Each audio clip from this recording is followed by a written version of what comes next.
Je m'appelle Adam Samali et je fais partie de la première S5. Moi, c'est Victor Alberti et je fais également partie de la classe de la première S5. Nous sommes les deux scientifiques fous qui allons vous présenter notre TPE sur le thème des barrages hydroélectriques. Et essentiel à l'équilibre de la vie, les cours d'eau constituent une très bonne source de production d'énergie, propre, sans émission de gaz à effet de serre et renouvelable. Les Romains ont été les premiers à avoir eu l'idée d'utiliser l'énergie de mouvement de l'eau, l'énergie hydraulique. Cette énergie ne pouvait pas être stockée, mais elle était directement transformée en énergie mécanique avec des roues qui faisaient tourner elles-mêmes des machines. Au Moyen-Âge, ces installations étaient principalement utilisées dans le moulin pour broyer les grains de blé ou de maïs pour fabriquer de la farine. Les premiers barrages sont construits pour des besoins de stockage de l'eau sans turbine électrique. Le premier vrai barrage hydroélectrique a été construit par Thomas Edison en 1882 aux États-Unis. Cette première centrale utilisait des dynamos pour créer du courant continu avec l'énergie hydraulique et produisait de l'électricité pour éclairer environ 85 maisons, dans le quartier de Wall Street à New York. New York a aussi été la première ville qui a stocké et distribué l'électricité. L'énergie hydroélectrique est l'énergie renouvelable la plus produite et la plus utilisée à travers le monde.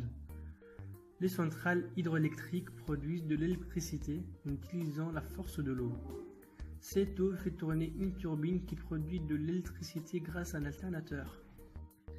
Mais comment passe-t-on de l'énergie hydraulique à l'énergie électrique au niveau des barrages? Pour répondre à cette problématique, nous allons commencer par vous parler du cycle de l'eau, qui est le moteur de cette énergie hydraulique. Ensuite, nous allons vous présenter les deux grands types de barrages. Puis, nous allons vous expliquer le passage de l'énergie hydraulique à l'énergie électrique au niveau des barrages. Ensuite, nous allons vous parler de la place de l'hydroélectricité en France. Et on va terminer par les avantages et les inconvénients des barrages. L'eau recouvre 75% de la surface de notre planète, et c'est ce qui la rend habitable.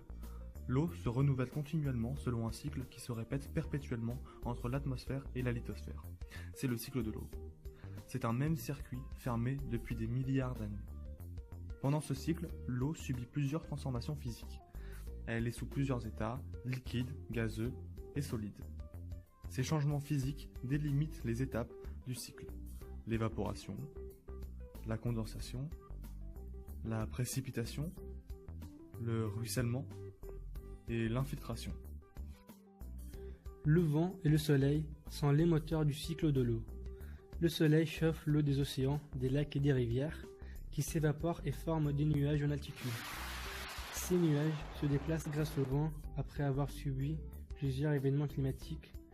Ils se transforment en pluie, en neige ou en grêle et alimentent les cours d'eau continentaux superficiels et souterrains. Ce sont les cours d'eau superficiels qui fournissent la matière première aux centrales hydroélectriques. La production d'hydroélectricité prend donc sa source dans le cycle naturel de l'eau.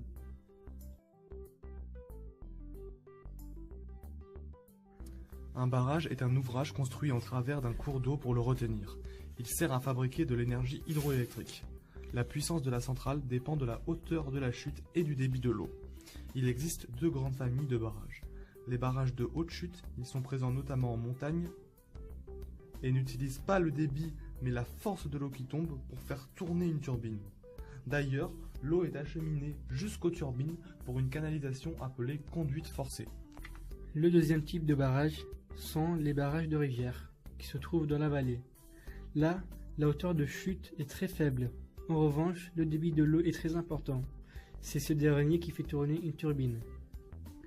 Sur un barrage de haute chute, pour produire 1 kW, il faut 1 m3 qui chute de 450 mètres de hauteur. Alors que sur un barrage de rivière, pour produire la même quantité de watts, il faut 100 m3 qui chute de 4,50 m. Si la hauteur est multipliée par 100, le volume est divisé par 100. Donc la hauteur de chute est très importante pour la puissance de la centrale hydroélectrique. Lorsque l'eau se trouve dans le lac de retenue, elle a une énergie potentielle qui diminue avec la chute de l'eau et se transforme alors en énergie cinétique. La somme de ces deux énergies forme l'énergie mécanique qui reste constante pendant la chute. Donc si l'énergie potentielle diminue, l'énergie cinétique augmente. Pour avoir une idée plus concrète de ce qu'est un barrage, nous avons pris notre samedi pour visiter le barrage de Castillon. Ce fut un voyage plutôt long et éprouvant.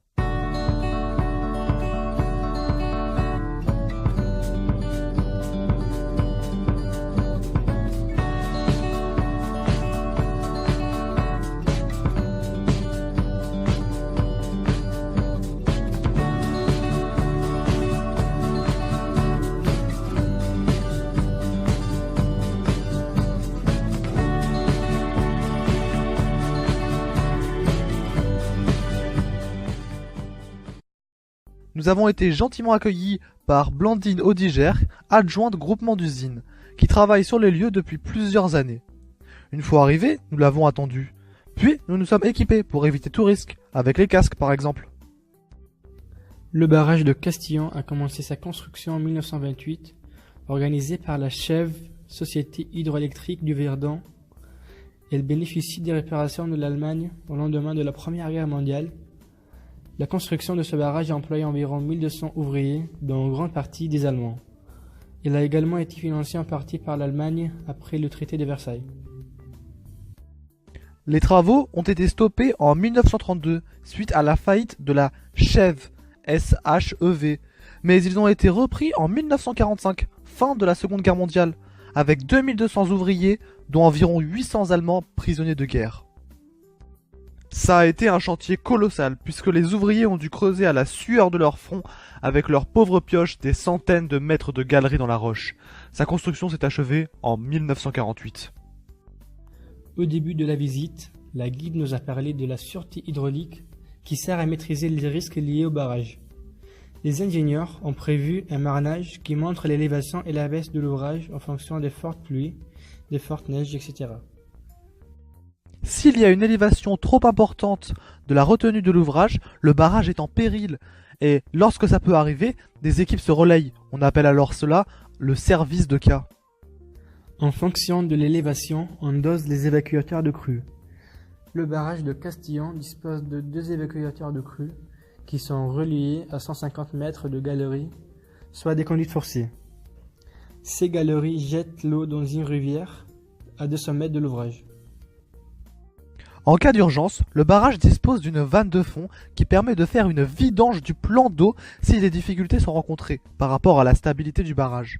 Pour vider l'ouvrage, il faut entre 7 et 21 jours.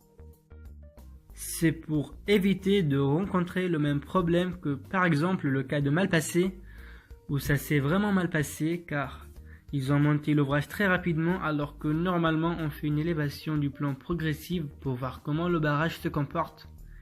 Ils ont donc subi une crue, soit une montée d'eau très rapide et ils ont été pris de court. Pour avoir une vision d'ensemble du comportement de l'ouvrage, on passe par l'auscultation. Elle prévoit plusieurs dispositifs qui permettent de faire des mesures pour prévoir les évolutions du barrage. Par exemple, la personne qui nous a accueillis nous a parlé des pendules, qui sont des fils suspendus au bout desquels sont attachés des poids en formation de triangulation, qui permettent de voir l'ouvrage ainsi que de comprendre son mouvement. Par exemple, s'il va vers la gauche ou vers la droite, vers le bas, vers le haut. On utilise des pieds de géomètre qui sont répartis sur le barrage pour prendre des niveaux d'eau pour voir la pression que subit l'ouvrage. Des drains qui diminuent la pression sont répartis sur le barrage et servent à empêcher que la pression s'accumule. Des fuites d'eau sont permanentes et volontaires car le barrage respire. On utilise aussi la topographie pour avoir depuis des points fixes une visée sur l'ouvrage et pour voir comment il se comporte vis-à-vis de la roche. Cela permet de surveiller la stabilité de l'ouvrage. Cette dernière se fait environ toutes les 2 semaines. L'accumulation de toutes ces mesures permet de contrôler le barrage. Des tirants ont été rajoutés après la construction car il y a eu un monolithe, soit un gros morceau de roche instable. C'est des injections de béton de 30 à 50 mètres de profondeur qui renforcent la roche. Nous avons réalisé une expérience dans le but de comprendre la raison pour laquelle on élève la tension. Nous avons donc utilisé un générateur qui a produit 14 volts. Il a été relié à un transformateur qui a élevé la tension à 110 volts. Ce dernier est relié à une résistance qui est elle-même reliée à un transformateur qui baisse la tension. À la sortie du second transformateur, une lampe reçoit 11,5 volts. On a refait l'expérience sans les transformateurs, mais en gardant les résistances. Et la lampe n'a reçu que 7,5 volts. On peut donc en déduire que cela permet de minimiser les pertes d'énergie. L'hydroélectricité constitue la troisième source de production électrique mondiale, soit 16% de cette production, derrière le charbon qui représente 41% et le gaz qui représente 21%. Dans certains pays, notamment ceux de la région alpine, près de 2/3 de l'énergie électrique produite provient de l'hydroélectricité. Mais pour d'autres pays, cela ne représente que 3 à 10% de la production. La France est le plus grand producteur d'hydroélectricité de l'Union européenne, avec 67 TWh par heure en 2016. Mais l'énergie la plus utilisée en France reste le nucléaire, avec 72,3% en 2016. Le barrage de Grand Maison est un barrage hydroélectrique français qui se situe à Isère, Savoie. Avec une puissance de 1800 MW, l'usine qui lui est associée forme le plus puissant ensemble hydroélectrique français, qui correspond à 9% de la puissance hydroélectrique exploitée par EDF en France. Le barrage de Tignes, à Savoie aussi, est le plus haut barrage de France avec 181 mètres de hauteur. Sa production annuelle électrique est de 900 GW par an. Mais le plus puissant des barrages au monde est le barrage des Trois Gorges avec 98 TWh par an. L'hydroélectricité possède de nombreux atouts. C'est une énergie renouvelable, d'un faible coût d'exploitation et qui est responsable d'une faible émission de gaz à effet de serre.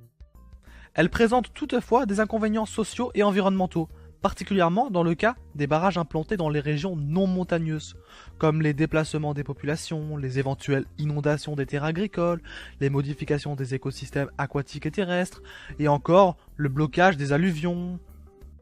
Pour conclure, en France, on compte environ 2500 centrales hydroélectriques. C'est la première énergie renouvelable. C'est une énergie propre qui, malgré quelques inconvénients, pourra peut-être dans le futur remplacer avec d'autres énergies renouvelables les énergies fossiles.